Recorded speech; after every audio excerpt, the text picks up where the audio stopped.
وأحسن منك لم تر قط عيني وأجمل منك لم تلد النساء خلقت مبرأ من كل عيب خلقت مبرأ من كل عيب كأنك قد خلقت كما تشاء كتاب أنزلناه إليك مبارك ليدبروا آياته وليتذكر أولو الألباب. یہ کتاب برکت والی ہے جسے ہم نے آپ کی طرف نازل فرمایا ہے تاکہ دانش مند لوگ اس کی آیتوں میں غور و فکر کریں اور نصیحت حاصل کریں. اللہم صلی علی سیدنا محمد وعلی آل سیدنا محمد بعدد کل ذرۃ مئۃ الف الف مرۃ. سامعین و ناظرین کرام، السلام علیکم ورحمۃ اللہ وبرکاتہ. سامعین کرام، سورہ حج آیت نمبر 4 حصہ دوم. آج کے سبق کا ایک ہی موضوع ہے اور وہ یہ ہے کہ کیا ہم نے طاغوتی قوتوں کو دوست بنا لیا ہے. اس کے ساتھ ہی سامعین کرام آج کے سبق کا آغاز کرتے ہیں. سب سے پہلے گزشتہ سبق کا آموختہ ہوگا. كتب عليه أنه من تولاه فأنه يضله ويهديه إلى عذاب السعير. جس شیطان کے بارے میں لکھ دیا گیا ہے کہ جو شخص اسے دوست رکھے گا سو وہ اسے گمراہ کر دے گا اور اسے دوزخ کے عذاب کا راستہ دکھائے گا. سامعین کرام، سورہ الحج آیت نمبر 4. لفظی ترجمہ: کتب علیہ لازم کر دیا گیا ہے اس کے بارے میں انہ من تولاہ، جو اس کا ساتھ دے گا، فانہ یضلہ، تو وہ اس کو گمراہ کر دے گا، ویہدیہ، اور اس کو راستہ بتائے گا، الی عذاب السعیر، بھڑکتی ہوئی آگ کی طرف. تو سامعین کرام، میں بات کر رہا تھا انسان کی مقصد حیات کی، اور پھر شیطانی قوتوں کی بات ہو رہی تھی، اور جو ہم نے آیت پڑھی ہے کہ جو طاغوتی قوتوں سے دوستی کرے گا تو وہ اس کو گمراہ کر کے چھوڑیں گی اور اس کو دوزخ کی طرف ہدایت دیں گی. بات یہ ہے سامعین کرام کہ تھوڑا سا ہوشیار ہو جانا چاہیے. اور حضور صلی اللہ علیہ وسلم فرماتے ہیں کہ المرء علی دین خلیلہ، کہ انسان اپنے دوست کے طریقے پر ہوتا ہے. دین مطلب طریقہ. فَلْيَنْظُرْ الی من خال ہے یا یخل ہے، جو بھی الفاظ ہیں حضور کے، تو مفہوم اس کا یہ ہے کہ انسان دیکھے کہ وہ کس کے ساتھ دوستی کرتا ہے. عام طور پہ تو جو ہم صورتحال دیکھتے ہیں نا سامعین کرام، اس میں یہ ہے کہ ہم تو دوستی کرتے ہوئے ہمارے معیار جو ہیں الگ ہیں، اور وہ قرآن اور سنت کے مطابق نہیں ہیں. یہ بھی مجھے بالکل واضح طور پہ کہنا پڑ رہا ہے کہ اللہ تعالیٰ کے لیے دوستی یا اللہ تعالیٰ کے لیے دشمنی یہ ہمارے کتاب میں نہیں ہے. ہم تو اپنی مرضی سے جو ہمیں اچھا لگتا ہے، جو ہمیں سوٹ کرتا ہے، میں مختصر الفاظ کہہ رہا ہوں، وہ مرد ہوں، عورتیں ہوں، جو بھی ہوں، آپ کا ہر ایک کا اپنا اپنا حلقہ احباب ہوتا ہے، اور اپنی مرضی کے مطابق ہم دوستوں کا انتخاب کرتے ہیں. تو ایسی بات نہیں ہے. یعنی دیکھیں، ہم تو بلا سوچے سمجھے یہ زندگی گزار رہے ہیں اور بنا کسی حقیقی مقصد کے. یہ بات بھی آپ نوٹ کر لیں بنا کسی حقیقی مقصد کے ہم یہ زندگی گزار رہے ہیں اور ہم نے باطل کو اپنا مقصود بنایا ہوا ہے، باطل کو مقصود بنایا ہوا ہے۔ جو چیز ختم ہو جانے والی ہے اس سے ہم نے دل لگا لیا ہے، جبکہ یہ تو ساری چیزیں ختم ہو جانے والی ہیں۔ لیکن یہ ہے کہ اگر آپ باطل قوتوں سے دوستی رکھیں گے، اگر آپ باطل قوتوں سے دوستی رکھیں گے تو پھر آپ کو وہی کچھ ملے گا جو باطل قوتوں کے پاس ہے۔ اور یہ میں نے آپ کو ایک جملہ کہا ہے اور میں دوبارہ وہ کہہ رہا ہوں کہ ہماری عام طور پہ جو دوستیاں ہیں، دشمنیاں ہیں، وہ ہماری اپنی مرضی کے مطابق ہوتی ہیں، اور اس کی وجہ یہ ہے کہ ہماری ایک زندگی جو ہے، کہنا پڑتا ہے مجھے کہ ایک بے مقصد زندگی گزار رہے ہیں۔ اور یہ بھی میں دوبارہ آپ کو کہہ رہا ہوں کہ ہم نے ظاہر کو اپنا مطلوب، مقصود اور محبوب بنا لیا ہے۔ یہ صورتحال انتہائی خطرناک ہے۔ اس کا نتیجہ کیا ہے؟ اس کا نتیجہ یہی ہے جو سورہ الحج کی آیت نمبر 4 میں کہا جا رہا ہے کہ اگر باطل قوتوں سے، توجہ سامنے کا، اگر باطل قوتوں سے آپ دوستی کر لیں گے تو باطل قوتیں تو پھر باطل ہیں، اور باطل کا یہ مقصد نہیں ہے۔ دیکھیں، میں آپ کو ایک بات بتا رہا ہوں کہ کوشش کرتا ہوں کہ جو سچی بات ہے آپ کو بتا دوں، وہ یہ ہے کہ دیکھیں، انسان دنیا میں آیا ہے، اس کا مقصود ایک ہے، کیا؟ اللہ۔ جب اللہ تعالیٰ ہی مقصود ہے تو پھر اللہ تعالیٰ کا پھر ایک راستہ بھی ہے جسے ہم کیا کہتے ہیں؟ صراط مستقیم، جس کی ہر نماز میں ہم دعا مانگتے ہیں کہ اہدنا صراط المستقیم، اے اللہ تعالیٰ تو ہمیں اپنا سیدھا راستہ دکھا دیجیے۔ اگر اللہ تعالیٰ مقصود نہ ہو، یہ بات میں آہستگی سے کہہ رہا ہوں، ذرا توجہ کریں۔ اگر اللہ آپ کی منزل نہیں ہے، آپ اپنے دوستوں پر نظر ڈالیں، آپ اپنی دل کی محبتوں پہ نظر ڈالیں، اگر وہ دنیا داروں کے ساتھ ہیں۔ میں ایک مضمون اللہ تعالیٰ کی توفیق سے ایک مختصر الفاظ میں ایک طویل مضمون میں ادا کر رہا ہوں، وہ یہ ہے کہ اگر آپ چاہتے ہیں کہ میں اپنا احتساب کروں، آپ اپنے دوستوں کی فہرست پہ نظر ڈالیں۔ اگر آپ کے دوست اور ساتھی باطل قوتیں ہیں، یعنی وہ قوتیں جن کا اللہ سے کوئی خاص تعلق نہیں ہے، یا وہ اللہ کے راستے پر نہیں ہیں، تو یقیناً آپ بھی اللہ کے راستے پر نہیں ہیں۔ یعنی آپ کی دل کی محبتیں آپ دیکھ لیں نا، اپنی دل کی محبتیں، تو اللہ بس باقی ہوس، اللہ بس باقی ہوس۔ تو اگر یہ خواہشات دنیا کا آپ کا دل شکار ہو گیا ہے، یا آپ نے دنیا کی محبتیں، دنیا اور ما فیہا، مختصر الفاظ میں کہہ رہا ہوں، اگر دنیا اور ما فیہا کی محبتیں آپ کے دل میں ہیں تو اس کا یہ مطلب ہے کہ اللہ کی محبت آپ کے دل میں نہیں ہے، نہیں ہو سکتی، ناممکن ہے، کیونکہ اللہ تعالیٰ نے قرآن مجید میں لکھ دیا ہے کہ ما جعل اللہ لرجل من قلبین فی جوفہ، اللہ تعالیٰ نے کسی کے سینے میں 2 دل نہیں بنائے کہ وہ اللہ کی محبت بھی ہو اور یہ دنیا کی محبت بھی ہو، ایسا نہیں ہو سکتا۔ یا تو حب دنیا ہوگی، حضور کے الفاظ، حب الدنیا رأس کل خطیہ، یا پھر اللہ تعالیٰ کی محبت ہوگی۔ اگر اللہ کی محبت ہے، بہت اچھی بات ہے۔ اگر آپ نے اندازہ لگا لیا ہے کہ میرے دل میں تو صرف اللہ ہی کی محبت ہے، اس کی بہت اچھی بات ہے۔ مبارکباد کے قابل ہیں وہ ہستیاں جو اپنے دل میں صرف محبت الہی رکھتی ہیں یا اس کی شمع جل رہی ہے۔ لیکن اگر دنیا ہے دل میں تو پھر یہ یقین کر لیں کہ جو آپ کے دعوے ہیں وہ جھوٹے ہیں۔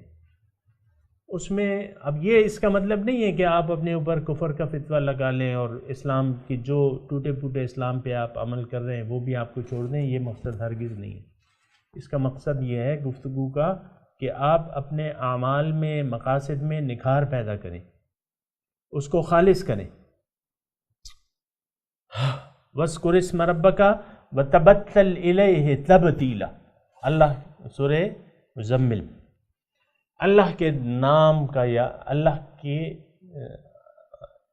نام کا ذکر کرو، وَاذْكُرِ اسْمَ رَبِّكَ وَتَبَتَّلْ إِلَيْهِ تَبْتِيلًا، اور ہر ایک سے لا تعلق ہو جاؤ اور اسی کی طرف جڑ جاؤ۔ تبتل کہتے ہیں ما سوی اللہ کو آپ چھوڑ دیں، دل سے نکال دیں اور اللہ ہی کی طرف رجوع کر دیں، اس کو تبتل کہتے ہیں۔ تو بہرحال میں تذکرہ کر رہا ہوں جو آیت ہم پڑھ رہے ہیں، کتب علیہ انہ من تولاہ فانہ یضلہ ویہدیہ الی عذاب السعیر، یہ لازم ہے۔ اب لازم کیا ہے؟ یہ تو بات یہ ہے، یہ قدرتی بات ہے، ایک قدرتی بات ہے کہ صحبت کے اثرات ہوتے ہیں۔ اگر آپ کی صحبت جو ہے وہ اللہ والوں سے نہیں ہے تو پھر غیر اللہ سے ہے یقیناً۔ دیکھیں یہ تو صحبت سے بھی ہر انسان جو ہے وہ، ابھی میں نے آپ کو وہ حدیث پڑھ کے سنائی تھی نا کہ المرء علی دین خلیلہ فلینظر من یخال، کہ انسان اپنے دوست کے دین پہ ہوتا ہے، یعنی اس کی نظریات۔ تو اب یہ دیکھنا چاہیے فلینظر من یخال کہ یہ کس سے دوستی کرتا ہے۔ تو عام طور پہ یہ ہے کہ اللہ والوں سے دوستی ہم نہیں کرتے، نہ کرنا چاہتے ہیں۔ ہماری دوستیاں تو عام طور پہ میں سامعین کرام اہل دنیا کے ساتھ ہیں، جس کے پاس کوئی یعنی کوئی طاقتور ہستی ہو، یعنی ظاہری طور پہ بھئی یہ آئی جی صاحب کا خصوصی بندہ ہے، خاص بندہ ہے، یہ ان کے قریب ہے، یہ وزیر اعلیٰ کا خاص بندہ ہے، یہ ڈی آئی جی صاحب کا وہ ہے، یہ ڈپٹی کمشنر صاحب کے دسترس رکھتا ہے، اور یہ اس کی دوستیاں تو فلاں جج کے ساتھ ہیں، یہ فلاں، یہ دوستیاں ہم نے پالی ہوئی ہیں بے شک، اور ہر ایک دوستیاں پالتا ہے۔ لیکن بات یہ ہے کہ دوستیوں سے بھی آپ انسان کا پتہ چلا سکتے ہیں کہ اس کی دوستیاں کس کے ساتھ ہیں۔ تو بہرحال نیک لوگوں کی صحبت اختیار کرنی چاہیے۔ سب سے پہلے تو زندگی کے مقصد کو خالص کر لینا چاہیے۔ آپ نے اس بات کا تعین کرنا ہے کہ میں نے جینا کیوں ہے، اور پھر یہ سوچ بچار کر کے آپ نے یہ کہنا بھی ہے کہ ان صلاتی و نسکی و محیای و مماتی للہ رب العالمین، میری تمام نماز اور میری تمام مراسم عبودیت اور میری زندگی اور میری موت اللہ کے لیے، یہ آپ نے کہنا ہے۔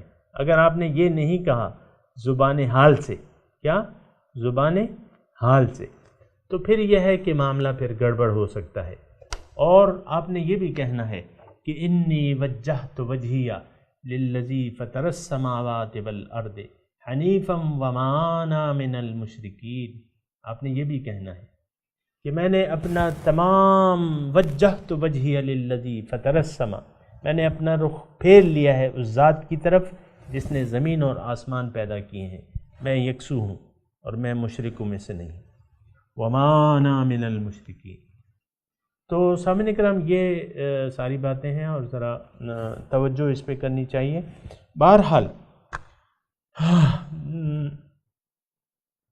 جو آیت ہم پڑھ رہے ہیں نا، کتب علیہ انہ من تولاہ فانہ یضلہ ویہدیہ الی عذاب السعیر، یہ آیت جو ہے پچھلی آیت سے ملی ہوئی ہے سامعین کرام۔ ومن الناس من یجادل فی اللہ بغیر علم ویتبع کل شیطان مرید، ہر سرکش، اس کے بارے میں نے شیطان کے بارے میں آپ کو بتایا تھا کہ من الجنۃ والناس، لوگوں میں سے بھی ہوتے ہیں۔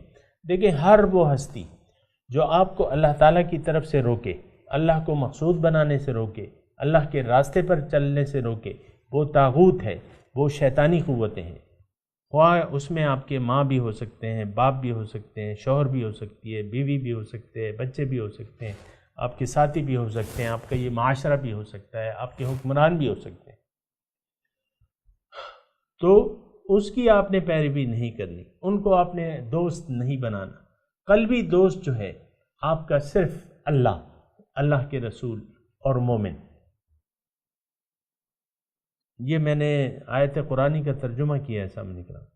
آپ کے قلبی دوست جو ہیں تو وہ صرف اللہ تعالیٰ، اللہ کے رسول اور جو صاحب ایمان لوگ، یہ آپ کے قلبی دوست ہو سکتے ہیں یا اس کے اہل ہیں. باقی جو ہے باقیوں کے ساتھ دوستی جو ہے وہ طاغوت کے ساتھ دوستی شمار ہوگی سامنے کرام. بہرحال آگے چلتے ہیں.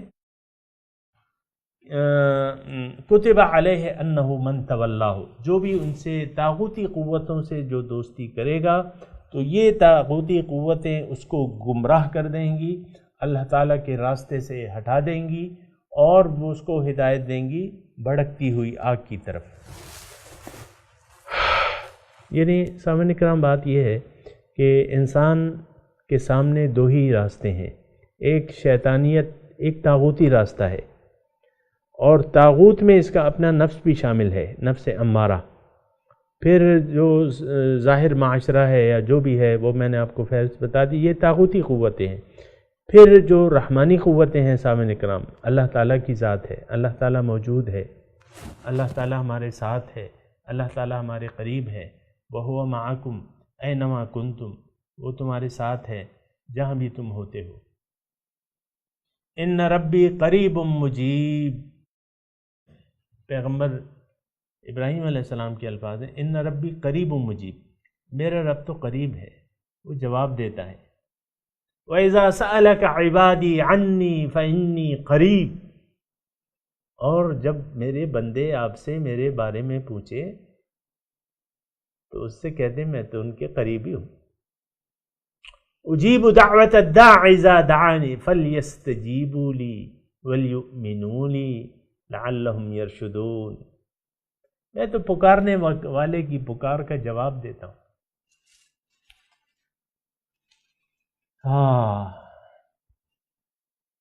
اجیب دعوت الداع اذا دعان،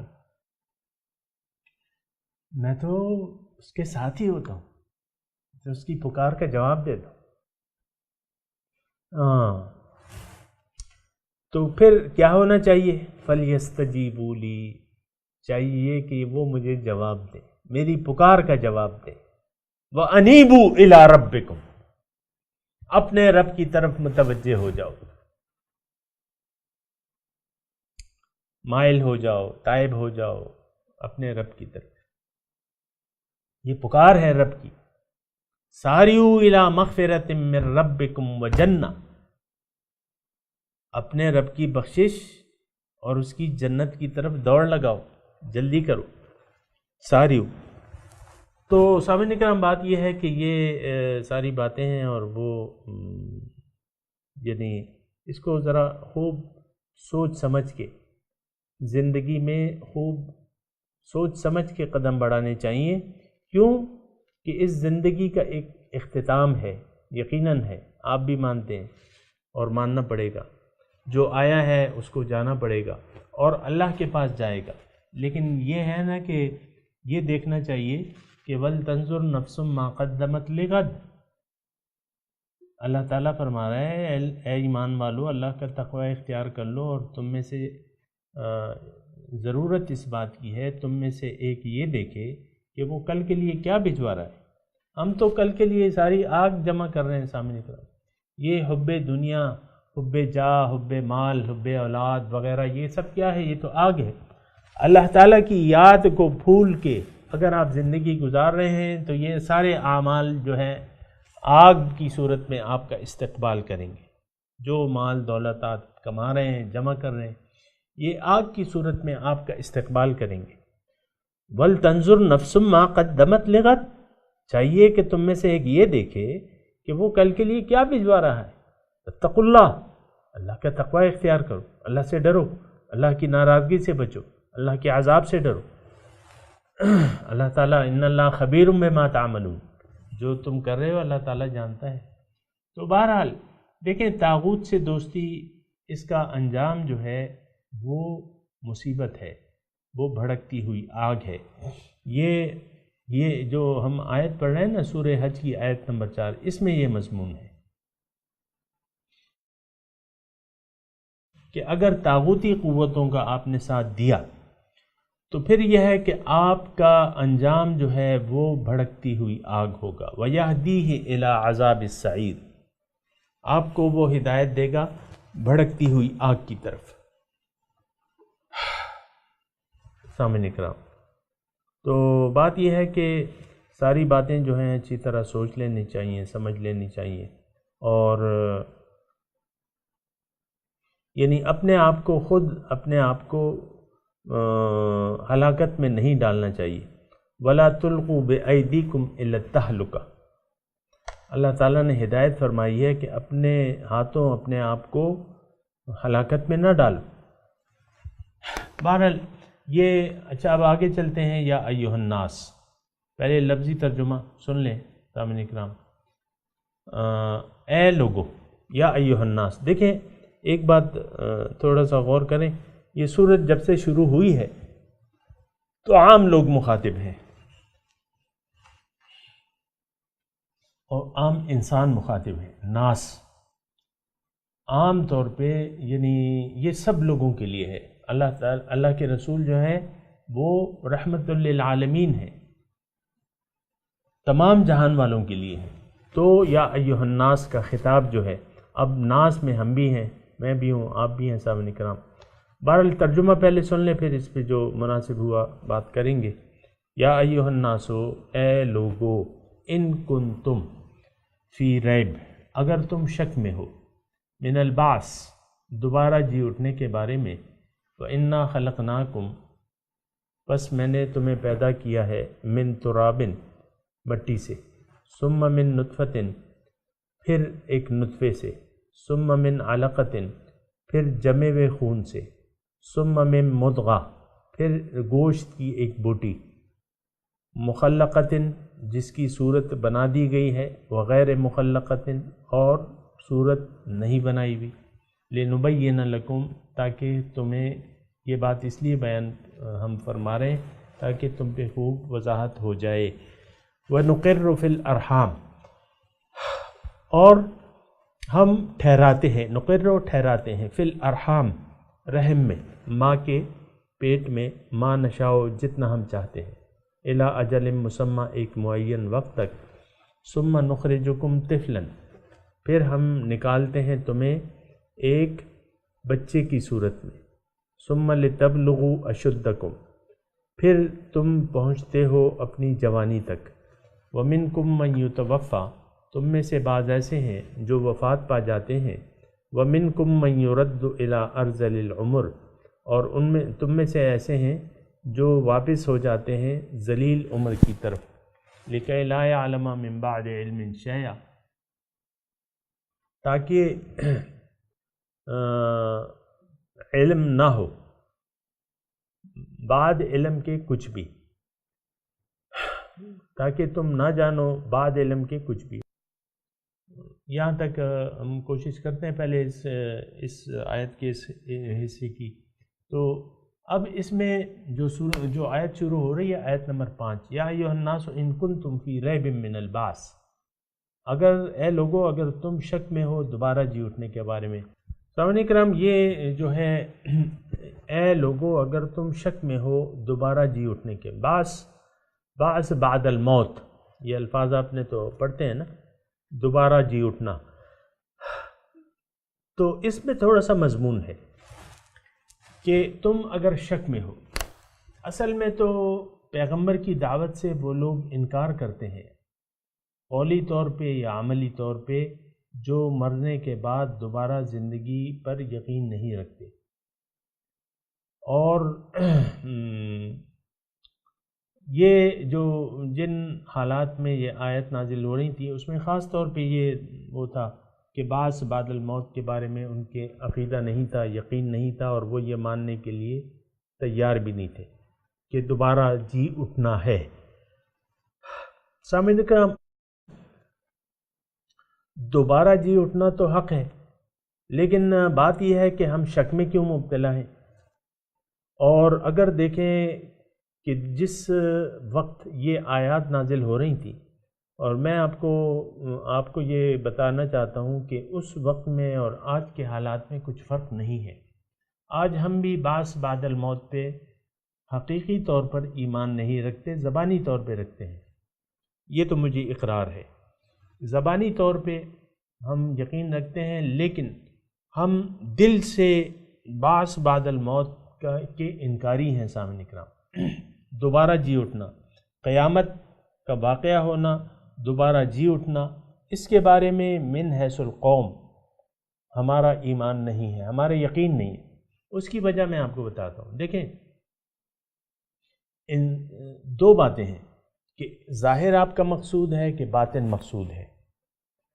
اب باطن اگر کسی کا مقصود بن گیا تو وہ تو پھر اس کے لیے تیاری کرے گا، یعنی باطن کی بہتری اور باطن کے لیے اگر کوئی جینا چاہتا ہے تو ان لوگوں کی زندگی مختلف ہوتی ہے ان لوگوں سے جن کا مقصود محبوب مطلوب ظاہر دنیا ہو۔ عام طور پہ آپ دیکھیں، اچھا اب یہ ہے نا کہ جو لوگ ظاہر کے لیے زندگی گزار رہے ہیں تو اب یہ ہے نا کہ یہ حقیقت میں شک میں مبتلا ہیں۔ موت کے بعد جو زندگی ہوگی اور اس میں جو کچھ بھی ہوگا، یہ لوگ جو ظاہر کو مقصود مطلوب اور محبوب بنا لیا ہے جنہوں نے، تو وہ باطن کے بارے میں شک میں مبتلا ہیں۔ اور اللہ تعالیٰ نے ایک یعنی واضح آیت بھی ہے اس کے بارے میں، یعلمون ظاہرا من الحیات الدنیا وہم عن الآخرۃ غافلون، کہ یہ لوگ دنیا کے ظاہر کے بارے میں تو جانتے ہیں، یعلمون ظاہرا من الحیات الدنیا وہم عن الآخرۃ غافلون، آخرت سے یہ غافل ہیں۔ اور ابھی ہم نے سورہ انبیاء میں جو پڑھا تھا کہ اقترب للناس حسابهم وهم فی غفلۃ معرضون، لوگوں کے حساب کتاب کا وقت قریب آ پہنچا اور یہ غفلت میں ہیں، منہ موڑا ہوا ہے انہوں نے۔ آج یعنی یہ اندازہ لگانا کچھ مشکل نہیں ہے سامنے کرام۔ دیکھیں، یا ایھا الناس، لوگ مخاطب ہیں، ایک بات یہ نوٹ کر لیں، کافروں کو کہہ کے نہیں مخاطب کیا گیا، کسی لوگوں کی ایک خاص گروہ کو مخاطب نہیں کیا جا رہا اس آیت میں، یہ بات نوٹ کر لیں سامنے۔ یہ ناس ہے تو ناس میں سب لوگ ہیں، میں بھی ہوں، آپ بھی ہیں، کافر مشرک ہندو عیسائی جو بھی ہیں، تو یا ایھا الناس ہے، ایک بات یہ نوٹ کر لیں۔ اب یہ ہے نا کہ اگر اللہ تعالیٰ کا ایک وعدہ ہے کہ بھئی مرنے کے بعد تمہیں دوبارہ زندہ کیا جائے گا، قیامت ہوگی، پھونک ماری جائے گی، پہلی پھونک پہ جو ہے وہ یعنی آخری پھونک پہ جو ہے تم سب دوبارہ جی اٹھو گے اور اپنے رب کی طرف چلو گے۔ سامنے کا مختصر کو میں نے تھوڑا سا مضمون کو مختصر کر دیا نا۔ تو اب یہ ہے نا کہ ان کنتم فی ریب من البعث، اگر تم دوبارہ جی اٹھنے کے بارے میں شک میں ہو۔ اب یہ دیکھنا یہ ہے، کیونکہ اس آیت کے مخاطب ہم سب لوگ ہیں، اب ہم نے یہ اب یہ وہ لوگ مخاطب ہیں جو دوبارہ جی اٹھنے کے بارے میں شک میں مبتلا ہے۔ یہ بات نوٹ کر لیں، یہ طے کر لیں نا، طے ہے یا ایھا الناس ان کنتم فی ریب من البعث، اگر تم شک میں ہو۔ یہ تو نہیں ہے یا ایھا الذین آمنوا ان کنتم فی ریب من البعث، اے ایمان والو اگر تم شک میں ہو، نہیں، یا ایھا الناس، ایمان والے تو شک میں نہیں ہوتا، ان کا تو یقین ہوتا ہے، لیکن لوگ ہیں مخاطب۔ اب ہم نے دیکھنا ہے کہ یہ آیت ہمارے لیے ہے کہ نہیں، یا ہم بعث بعد الموت پہ یقین رکھتے ہیں کہ نہیں رکھتے، یا اس کے بارے میں شک میں مبتلا ہیں۔ تو سامعین کرام، ابھی تو ٹائم بھی ختم ہونے والا ہے، چلیں یہ مضمون جو ہے انشاءاللہ بعد میں کر لیں گے، ابھی تھوڑی سی تلاوت کر لیتے ہیں۔ چلیں تلاوت کر لیں۔ اعوذ باللہ من الشیطان الرجیم، بسم اللہ الرحمن الرحیم، کتب علیہ انہ من تولاہ فانہ یضلہ وَيَهْدِيهِ إِلَىٰ عَذَابِ السَّعِيرِ۔ ترجمہ سنا دیں۔ کتب علیہ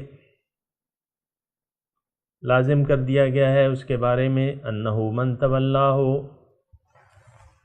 جو بھی اس سے دوستی کرے گا، فإنہ یضلہ، تو وہ اس کو گمراہ کر دے گا، ویہدیہ الی عذاب السعیر، اور اس کو راستہ بتائے گا بھڑکتی ہوئی آگ کے عذاب کی طرف۔ سامعین کرام، اب اس آیت کی تلاوت اور ترجمہ سنتے ہیں۔